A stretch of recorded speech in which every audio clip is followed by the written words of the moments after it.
of your self-representation is necessary. So therefore, on my own motion, I'm appointing the Sheboygan Office of Assigned Counsel, not to act as your attorney, Mr. McLeod, but to act as what's called a standby or advisory counsel. So they'll be present at the hearing in July and at the trial. They won't participate. They'll be there to give you advice if you have any. If you don't have any, they won't give it.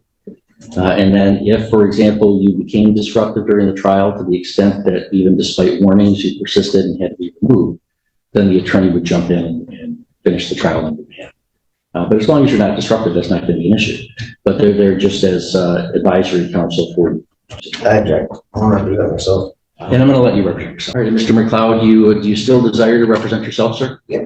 All right, and I'm required to remind you at each hearing that you do have the right to be represented by an attorney, including an attorney at public expense if you qualify and request. All right, well, we're here for a docket call that I had scheduled because Mr. McLeod had requested a jury trial, and I wanted to touch base and have you both submit proposed jury instructions, which I did receive. Thank you both.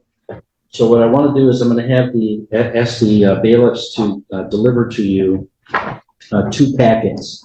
One is the ones that begin with 2.1. Those are the preliminary. That's for defense.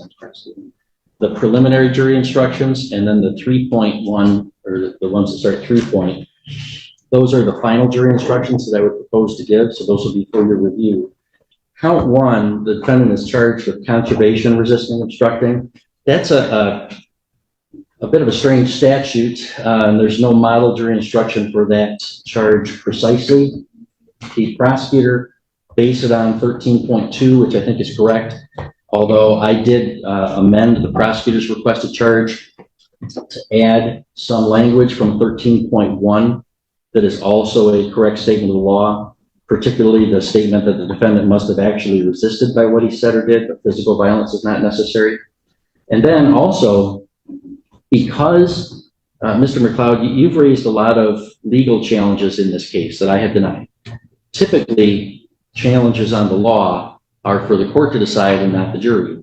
And you wouldn't be able to present those arguments to the jury. However, because you're charged with resisting and obstructing the conservation officer, the lawfulness of the officer's actions is indeed an element of the offense. So I am required by law to instruct the jury on the framework that they need to decide that in.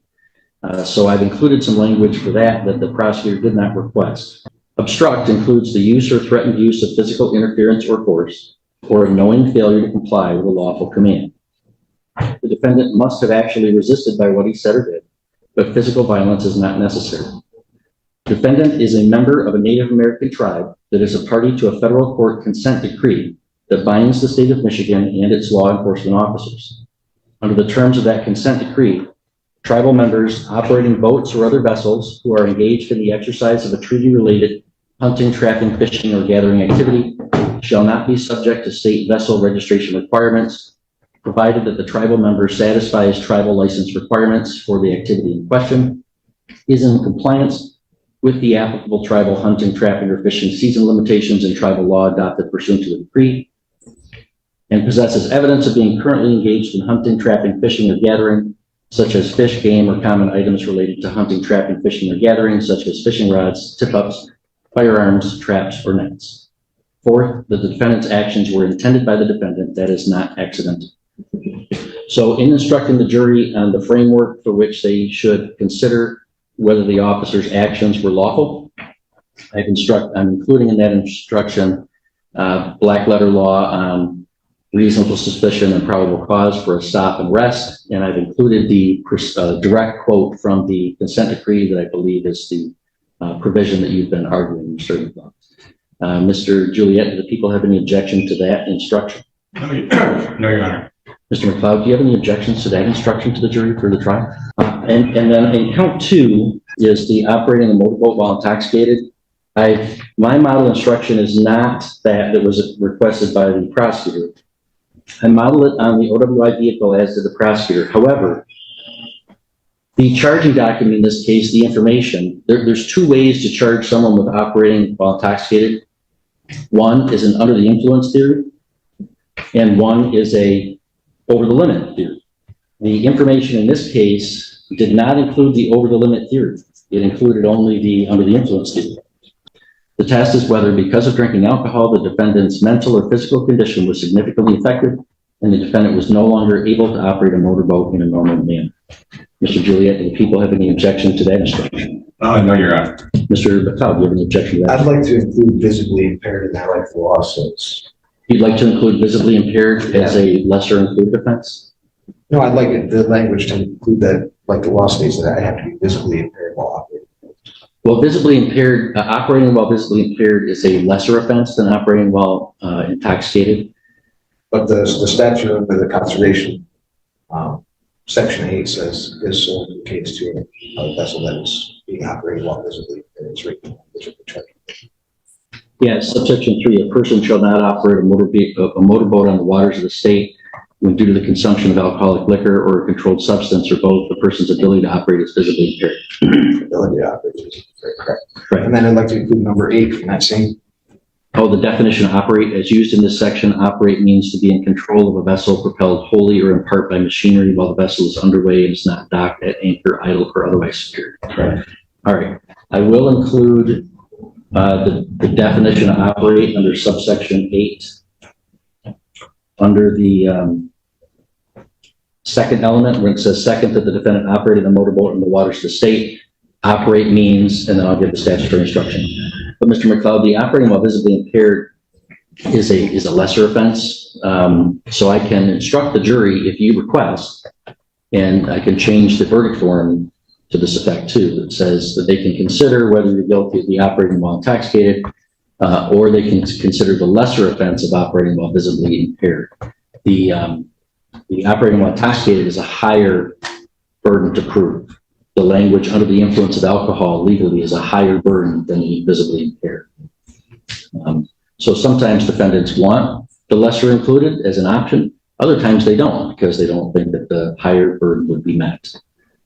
But so what I would not do, I would deny your request to combine them into one instruction. But if you want the visibly impaired given, that's a lesser offense. And I'll let you think on that. We're going to come back for another docket call in July. If you request a lesser included, we'll do that. A couple other things for jury selection with Mr. McLeod representing himself. I think the law does allow the court to conduct the voir dire, and I'm going to go ahead and do that. So I'm signing an order today that on my own motion, I will examine the prospective jurors during jury selection and not allow direct questioning from either the prosecution or the defense. I object to that. Noted and overruled. But I'm giving both sides, as required by the court rules, an opportunity to submit written questions. So you have to submit written questions to me not later than Tuesday, July 2nd, so I can review them. And we're going to come back for a docket call on July 9th at 9:30 a.m. And then I will not ask questions that I determine are improper, irrelevant, or unnecessary. I'm sorry, you have a jury of my Native Americans, my peers. No, sir. It's a jury selected at random from folks in the county. All right. And also, Mr. McLeod, you've waived your right to counsel, and we've gone through the waiver process, and I believe that you have knowingly, voluntarily, and understandingly waived the right to counsel with your eyes open as to the risks of self-representation, that you're choosing to exercise your constitutional right for self-representation. That, of course, doesn't allow you to become disruptive to the court processes. You've not been doing that of late, but there was some history early on of that. So under Supreme Court precedent for Florida v. California in 1975, this court may, even over objection, appoint what's called standby or advisory counsel to aid you if and when you ask for help, or to be available to represent you in the event that the termination of your self-representation is necessary. So therefore, on my own motion, I'm appointing the Sheboygan Office of Assigned Counsel, not to act as your attorney, Mr. McLeod, but to act as what's called a standby or advisory counsel. So they'll be present at the hearing in July and at the trial. They won't participate. They'll be there to give you advice if you have any. If you don't have any, they won't give it. And then if, for example, you became disruptive during the trial to the extent that even despite warnings, you persisted and had to be removed, then the attorney would jump in and finish the trial on your behalf. But as long as you're not disruptive, that's not going to be an issue. But they're there just as advisory counsel for you. I object. I want to represent myself. And I'm going to let you represent yourself, but I am going to appoint a standby or advisory counsel just to assist you if you deem necessary. And then I did notice as I reviewed the witness and exhibit lists that were submitted by both parties, Mr. McLeod, you had listed both magistrates in the district court judge, probate court judge, the elected prosecutor, and a retired circuit judge. Can you tell me what It's all pertinent to my situation. in what respect, what testimony do you think that they'd be offering would be relevant at the trial? I don't need to say all that right now. Yeah, you got to tell me that it's relevant because I don't see how that's possibly relevant. Well, the magistrate and the prosecuting attorney went ahead and prosecuted this case without having a warrant on file. The judges all looked through this file, didn't have a warrant on file, still pursued it. So I mean, it's kind of like your job, isn't it, to make sure all the paperwork's in order? Sure, but that's not relevant to what the jury has to do. What the jury has to decide is whether the officer's actions on that day were lawful and whether you were resisting him and or operating a motorboat while intoxicated. Not guilty if he is guilty of a charge. One more outburst and you'll have to leave. So the judge's testimony of magistrates and prosecutors is not admissible or relevant. So I'm going to strike from your witness list Magistrate Ellenboss, Magistrate Libby, retired Judge Spartan, Judge Vizina, Prosecutor Goodrich, and retired Judge Pavlich. So you may not call those folks as witnesses. Both have until July 2nd to file witness and exhibit lists, to file requested questions that I would ask the jury during jury selection to achieve a fair and impartial jury. We're not going to get a fair and impartial jury because they're not going to be Native Americans. It's the whole situation. Well, that doesn't, if somebody's African American, we don't seat an entirely African American jury. If somebody's Asian American, we don't seat an entirely Asian It's American not jury. true, not yours. It's not. Well, sure. The argument that I'm fighting is based on the treaty rights. That's the whole thing about it. Yeah, in fact, it would violate the Constitution if I tried to seat